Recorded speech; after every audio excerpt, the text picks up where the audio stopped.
I got the cash in the bag. I'm not saying that because it's cliche. I'm saying that because no one's ever moved me the way that you do. 여기 한박 웃음을 지으며 신나게 춤을 추고 있는 커플이 있습니다. 남자는 100만 명의 팔로워를 가진 틱토커이고 여자는 그의 아내죠. 영상 속 두 사람은 너무나 행복해 보입니다. 그들은 많은 사람들이 꿈꾸는 완벽한 행복을 누리며 사는 듯 보였죠. 그런데 정말 실상도 그럴까요? 우리는 SNS에 우리의 가장 아름답고 빛나는 순간을 올리고 그 순간을 다른 사람과 공유합니다. 이들 역시 그러했죠. 마냥 좋게만 보이는 이 부부는 얼마 후 끔찍한 뉴스의 주인공이 되고 마는데요. 진키드, 본명 알리 아블라반. 1992년 5월 18일 그는 뉴욕의 팔레스타인계 이민 가정에서 태어났습니다. 알리는 보수적이고 종교적인 분위기에서 성장했는데 특히 그의 아버지의 강압적이고 불같은 성격은 알리에게 큰 영향을 미쳤죠. 알리는 집중력과 행동 조절에 어려움을 겪으며 청소년기에 ADHD 진단을 받게 되고 전통적인 학습 환경에 적응하지 못한 알리는 대안학교로 옮겨 학업을 마치게 됩니다. 그는 버지니아에서 고등학교를 졸업한 후 대학에 들어가지만 공부에 흥미를 느끼지 못하고 곧 학교를 그만둡니다. 그리고 미 공군에 입대하죠. 2014년 알리는 일본 오키나와 공군기지로 파견됩니다.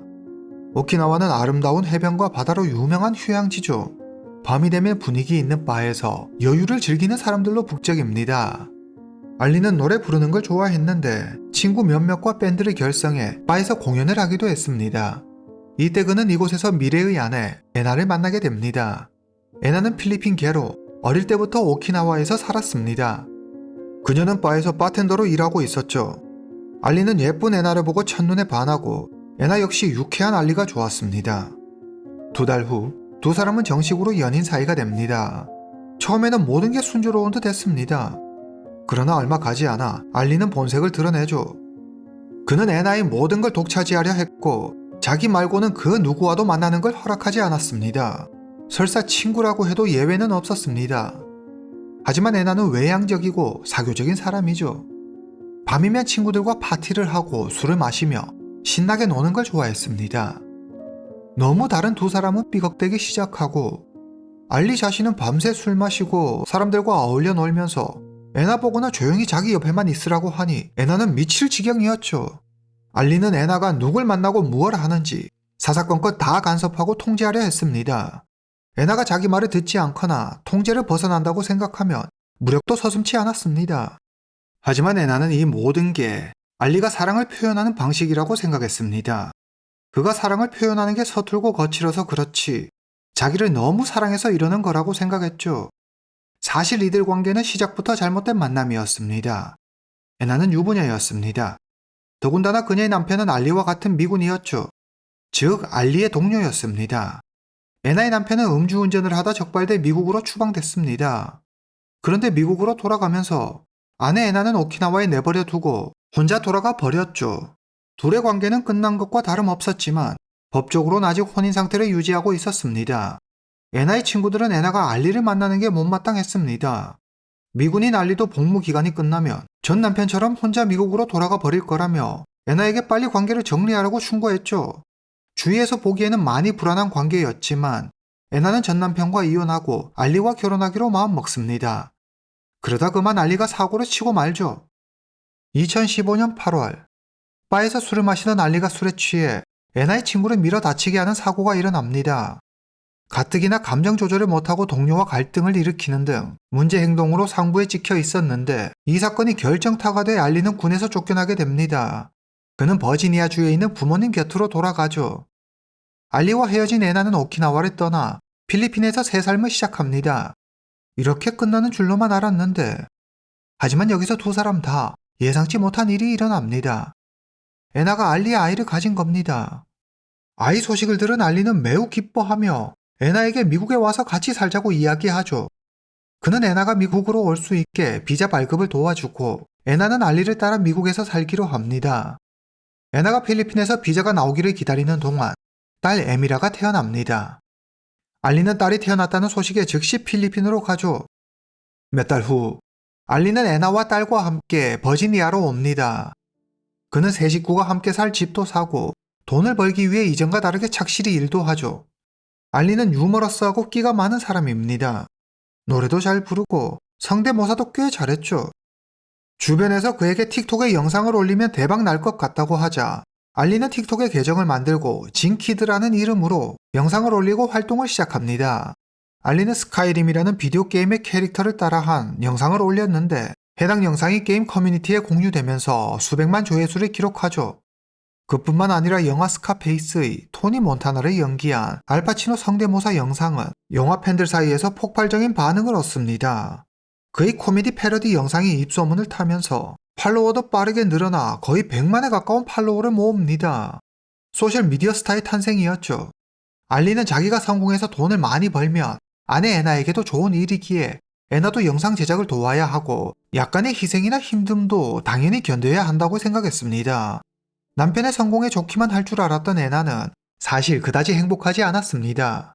그녀는 남편 알리만 보고 미국에 왔습니다. 이곳엔 가족도 친구도 아는 사람도 아무도 없었죠. 애나는 혼자라는 사실에 점점 외로웠고 남편 알리에게 의지하고 싶었지만 알리는 늘 틱톡을 하느라 정신이 없었습니다. 의지가 되기는커녕 오히려 애나를 자기 감정 쓰레기통처럼 대했죠. 알리는 조회수가 안 나오거나 영상을 만드는 게 생각처럼 잘 안 풀리면 모든 화풀이를 아내 애나에게 해댔습니다. 하루에도 12번 화냈다가 웃었다가 정말 종잡을 수 없었죠. 알리의 감정 롤러코스터에 애나는 지쳐갔지만 그럼에도 알리를 이해하고 도와주려고 최선을 다했습니다. 그녀에게 유일한 낙이자 휴식은 SNS로 친구들과 연락하는 거였죠. 2020년 애나의 친구 줄리아가 미국에 오고 애나는 줄리아를 만나러 그녀가 있는 샌디에이고로 가기로 합니다. 하지만 알리는 영상을 만드느라 바빠 애나 혼자 가게 되죠. 샌디에이고에서 애나는 오랜만에 친구를 만나 밤새 술을 마시고 춤을 추며 광란의 밤을 보냅니다. 그리곤 깨닫죠. 자기가 원하는 삶은 이런 것이란 걸 말이죠. 미국의 한적한 동네에 갇혀 하루 종일 남편과 딸만 보살피는 게 아니라 활기차고 열정적인 삶을 살고 싶었습니다. 애나는 알리에게 샌디에이고로 이사가자고 말하죠. 알리는 처음에는 망설였지만 이내 생각을 바꿉니다. 샌디에이고라면 LA와 가깝잖아. LA에는 인플루언스가 많으니까 협업 기회가 많을 거야. 또 혹시 모르지. 할리우드에 갈 수 있을지도. 알리 가족은 샌디에이고 도심에 위치한 고급 아파트로 이사 갑니다. 샌디에이고에서 알리는 IT 기술자로 취직하고 회사에서 일하는 시간을 빼고는 모든 시간과 에너지를 틱톡 활동에 쏟아붓습니다. 알리의 영상은 더 많은 사랑을 받게 되고 알리는 인스타그램, 유튜브 플랫폼으로 영역을 확장해 엄청난 수익을 얻습니다. 그는 자기가 진정한 스타가 됐다고 생각했습니다. 샌디에이고로 이사온 후 애나의 생활도 180도 바뀌었습니다. 이전에는 남편 알리를 도와 카메라로 촬영하거나 가끔 영상의 모습을 비치기만 하는 정도였는데 이제는 자기 계정을 만들어 일상을 찍은 사진과 영상을 직접 올리죠. 애나는 알리의 아내라는 이유로 처음부터 많은 사람의 주목을 받게 되고 바로 인기 인플루언서가 됩니다. 영상 속 알리와 애나는 완벽한 부부, 행복한 가족 그 자체였죠. 애나까지 인플루언서 대열에 합류하자 두 사람은 상당한 수입을 올리기 시작했고 거의 매일 파티의 연속이었습니다. 술 마시고 노래하고 춤추고 오키나와 바에서 즐기듯 그들은 함께 즐거운 시간을 보냅니다. 즐겁게 지내는 것까지는 좋았는데 인기에 취해 알리와 애나는 슬슬 도를 넘어 위험한 모습을 보이기 시작합니다. 두 사람은 술 마시고 노는 영상을 자주 찍어 올렸는데 언제부턴가 입가에 흰가루를 묻히고 있거나 흡입하는 약을 하는 듯한 영상을 대놓고 올리죠.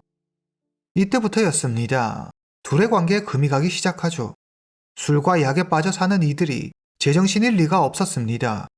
특히 알리의 상태가 심각했는데요. 애나는 남편인 알리가 자신의 SNS 활동을 적극적으로 지원해주고 응원해줄 줄 알았습니다. 하지만 애나의 생각과 달리 알리는 잘나가는 애나를 시기하고 질투했죠. 자기는 어렵게 이 자리까지 왔는데 애나는 자기 명성을 이용해 너무 쉽게 인기를 얻었다고 생각하니 약이 올랐습니다. 혼자 힘으로 돈을 벌게 된 애나는 돈이 생기자 예전과 달리 자주 친구들을 만나 모임을 갖고 파티를 열었습니다. 이 중에는 남자들도 덜어 있었죠. 알리는 자기 것인 애나가 자기 통제 구역을 벗어나 다른 사람을 만나는 것을 참을 수 없었습니다. 그리고 그 불만이 심각한 의처증으로 발전하게 되죠. 2021년 초 알리와 애나는 파티에서 29세의 레이번을 만납니다. 그는 키가 크고 잘생긴 데다 안정적인 직업까지 가지고 있었죠. 알리는 레이번이 상당히 거슬렸습니다. 그는 애나에게 매우 호의적이었는데 알리에게 대놓고 미모의 아내를 얻게 된 걸 행운으로 알라고 말하지 않나. 여자친구가 버젓이 있으면서 애나에게 관심을 보였죠. 알리는 레이번을 경계했고 급기야 애나가 자기 몰래 레이번을 만날지도 모른다는 망상에 사로잡힙니다. 애나는 알리를 만날 때에도 유부녀임에도 알리를 만났습니다. 엄밀히 말해 바람을 피운 셈이었죠. 알리는 그녀가 자기를 배신할지도 모른다는 생각에 이전보다 더 애나의 일거수일투족을 감시하고 통제하려 했습니다. 그녀가 자기 뜻대로 움직이길 바랬죠. 하지만 애나는 옛날의 애나가 아니었습니다.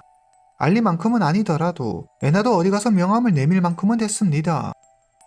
그녀는 예전처럼 남편 뒷바라지만 하면서 집에 있기 싫었죠. 애나는 알리의 말을 듣지 않았고 두 사람은 자주 다툽니다. 알리의 상태는 점점 더 심해져 이제는 증거 하나 없이 애나의 외도를 확신하는 지경까지 이릅니다. 알리는 영상에서 아내 애나를 욕하고 두 사람 사이의 갈등을 그대로 노출시킵니다. 라이브 방송에서 애나가 미국에 오려고 자기를 이용했고 목적을 이루자 자기 몰래 딴 남자를 만나고 있다고 비난하죠. 이런 모습에 알리의 팬들은 알리가 조회수를 올리려고 초심을 잃고 무리하고 있다며 실망스럽다고 말하기도 했죠.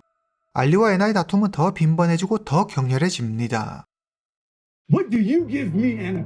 Nothing. You used me. 2021년 9월 8일 밤 9시 35분 911 센터에 전화벨이 울립니다. Send the police. What is your name? My name's Anna Abulova. 알리와 애나는 또 한바탕 크게 싸웠고 알리는 자기 성질대로 안 된다고 또 폭언을 퍼붓고 무력을 사용했죠. 경찰이 집에 도착했을 때 집에는 애나와 딸만 있었습니다. 경찰에 체포될까봐 알리는 이미 도망친 뒤였죠. 애나는 일을 크게 만들고 싶지 않아 일을 이대로 덮어버립니다. 사실 이런 일이 이번이 처음은 아니었습니다. 9월 8일 이날은 애나가 처음으로 직접 신고를 했지만 7월부터 10월까지 약 3개월 동안 샌디에이고 경찰은 신고 전화를 받고 총 9번 알리와 애나의 집으로 출동했습니다. 모두 이웃이 신고한 거였죠. 이웃들은 알리가 언젠가는 애나를 죽일 거라고 했습니다. 거친 욕설을 내뱉고 물건을 던지며 난동을 부리는 게 일상이라고 했죠. 하지만 애나는 매번 알리를 용서했습니다. 영상 속 화목하고 행복해 보였던 모습과는 너무 다른 모습이었죠. 이날 이후 애나는 딸을 데리고 친구 집으로 갑니다. 혼자 남겨진 알리는 미친 듯이 술을 마시고 약을 하죠. 알리는 집을 나간 애나가 다른 남자와 잔다고 생각해 똑같이 복수해 주겠다며 이웃 애슐리와 관계를 맺습니다. 9월 17일 알리는 이웃의 생일 파티에 초대받습니다. 사람들과 즐거운 시간을 보내던 중 이웃 남성이 걱정스러운 얼굴로 알리에게 말하죠. 두 사람이 다투는 소리를 자주 들었어요. 애나처럼 착하고 예쁜 아내가 어디 있다고 그래요. 서로 조금씩 양보하고 이해하면 좋지 않을까요? 이웃 남성의 충고에 알리는 남자가 애나 편을 든다며 어이없게 애나와 남성 사이를 의심하죠. 이웃 남성은 알리가 제정신이 아니라며 더 이상 알리를 상대하지 않습니다. 알리의 근거 없는 의심은 병적인 수준이었고 아내에 대한 광적인 집착과 소유욕은 통제할 수 없는 수준에 이르렀습니다. 9월 21일 알리와 애나가 집에서 만나 앞으로 관계에 관해 이야기를 나눕니다. 알리는 애나의 질투심을 자극할 심산으로 자기가 애슐리와 잔 이야기를 합니다. 하지만 이미 마음이 떠나버린 애나는 알리가 누구와 자든 별 관심이 없었죠. 자기가 기대했던 반응이 나오지 않자 알리는 미친 듯이 폭언을 쏟아냅니다. 넌 내 거야. 나 없이 니까짓 게 뭘 할 수 있었겠어. 지금 네가 누리는 그 모든 것들이 다 내 덕분이라고. 알리는 흥분하며 너무 당연하다는 듯 애나에게 손을 댔고 애나는 매번 반복되는 상황에 완전히 지쳐버립니다. 최근 들어 애나는 레이번과 자주 만남을 가졌습니다. 알리와의 불화를 털어놓으며 레이번에게 많은 위로를 받았죠. 당시 레이번 역시 여자친구와 막 헤어진 상태였기 때문에 두 사람은 빠르게 가까워졌고 파티 등 모임에 함께 자주 참석했습니다. 이 사실을 알게 된 알리는 갑자기 무슨 꿍꿍인지 제 발로 애니와 딸을 떠나 집을 나가겠다고 하죠. 10월 18일 알리는 자기가 떠날 테니 애나더러 딸과 편하게 집에서 지내라며 호텔방을 구해 집을 나갑니다. 그는 집 열쇠를 애나에게 주며 말하죠. 우리 딸을 위해서라도 더 이상 당신 삶에 간섭하지 않을게. 맹세해. 드디어 알리의 소나기에서 벗어났다고 생각한 애나는 친구들에게 이 기쁜 소식을 알리죠. 자기 삶에 진정한 평화가 찾아왔다고 믿었습니다. 그러나 애나는 아직도 알리에 대해 잘 모르고 있었습니다. 알리가 애나의 인생에서 빠져주겠다며 집을 나간 지 채 24시간도 되기 전 10월 19일 대체 어떻게 알았는지 자기와 헤어졌다며 애나가 좋아했다는 걸 알게 된 알리가 집을 찾아와 미친 듯이 현관문을 두드립니다. 그는 괴성을 지르며 난리를 피우죠. 이웃들은 이런 알리가 아주 지긋지긋했습니다. 드디어 그가 완전히 미쳐버렸다고 생각했죠. 마침 애나가 외출한 상태였기 때문에 알리는 더 이상 뭘 알 수 없었고 다시 호텔로 돌아갑니다. 이틀이 지난 10월 21일 아침 7시 20분 알리는 애나에게 미안하다며 사과의 의미로 장미꽃과 생활용품을 사서 집으로 보냅니다. 불같이 화내다가 사과하고 도론자처럼 다시 화내고 이 패턴은 계속 반복되고 있었죠. 자신의 호의에 애나가 아무 반응이 없자 또 화가 난 알리는 애나를 만나러 집으로 옵니다. 집에는 자기가 보낸 장미꽃과 물건들이 놓여 있었고 애나는 보이지 않았습니다. 레이번이랑 밤새 붙어 먹느라고 집에도 안 들어왔군. 알리는 잠시 집안을 살펴보더니 애나에게 지금 어디에 있냐며 문자 메시지를 보냅니다. 애나는 집이라고 거짓말하죠. 애나의 거짓말에 알리는 완전히 돌아버리고 집안을 다 때려 부숩니다. 그러다 문득 애나의 불륜 증거를 잡아야겠다는 생각에 딸의 아이패드에 도청 앱을 깔아 아내를 감시하기로 하죠. 도청 앱을 다 설치한 알리는 다시 호텔로 돌아갑니다. 오전 10시 애나가 집으로 돌아옵니다. 엉망이 된 집을 보고 그녀는 알리가 다녀갔다는 걸 바로 알아차리죠. 조금만 있으면 딸이 유치원에서 돌아올 시간입니다. 애나는 친구 줄리아에게 연락해 자기 대신 딸을 유치원에서 데려와 달라고 부탁하죠. 그리고 레이번에게 연락해 자초지종을 설명하고 도와달라고 합니다. 레이번은 곧장 애나의 집으로 달려옵니다. 두 사람은 소파에 앉아 이야기를 나누고 레이번은 우는 애나를 따뜻하게 위로해주죠. 애나는 레이번에게 고맙다고 말합니다. 이때 두 사람은 누군가 자신들의 대화를 다 듣고 있다는 걸 상상도 하지 못했습니다. 애나가 말합니다. 이제 더 이상 못 참겠어. 법원에 접근 금지 신청을 해야겠어. 잠시 후 두 사람의 대화가 끊기고 로맨틱한 음악만 흘러나옵니다. 두 사람이 잠자리를 한다고 생각한 알리는 분노의 몸을 떨며 차로 뛰어갑니다. 그러곤 145km 넘게 밟으며 애나가 있는 아파트로 가죠. 15분 후 오후 2시 30분 알리는 길에 차를 세우고 서둘러 35층 애나가 있는 집으로 향합니다. 엘리베이터를 타고 올라가면서도 계속 애나와 레이번의 대화를 엿듣고 있었죠. 엘리베이터가 35층에 도착하자 알리는 거침없이 집 안으로 들어갑니다. 알리는 먼저 레이번에게 3발의 총을 쏩니다. 그리고 애나의 머리를 쏘죠. 오후 2시 59분 알리는 죽은 애나와 레이번의 모습을 사진에 담고 조용히 아파트를 떠납니다. 알리는 두 사람을 찍은 사진을 어머니에게 보내며 자기가 저지른 일이라고 이야기하죠. 그리고 11분 후 경찰서에 신고 전화를 합니다. 아내가 총을 맞고 쓰러져 있어요. 얼굴에 총상이 있는데. 레이번도 같은 상처가 있는 걸 보니 레이번의 아내를 죽이고 자기도 죽은 것 같아요. 빨리 좀 와주세요. 알리는 경찰에 레이번이 애니를 죽인 것처럼 말하죠. 하지만 여기서 알리도 미처 생각지 못한 경우의 수가 발생합니다. 알리보다 먼저 경찰에 신고한 이웃이 있었죠. 그녀는 숨김없이 자기가 본 일을 그대로 다 경찰에 이야기했고 경찰은 알리가 범인이라는 걸 이미 알고 있었습니다. 알리는 범행 5시간 만에 고속도로에서 체포됩니다. 그는 자신의 범행을 인정했지만 진정한 피해자는 자기라며 애나의 배신으로 인한 어쩔 수 없는 선택이었다고 주장하죠. 2024년 5월 샌디에이고 법원에서 해당 사건에 대한 재판이 열립니다.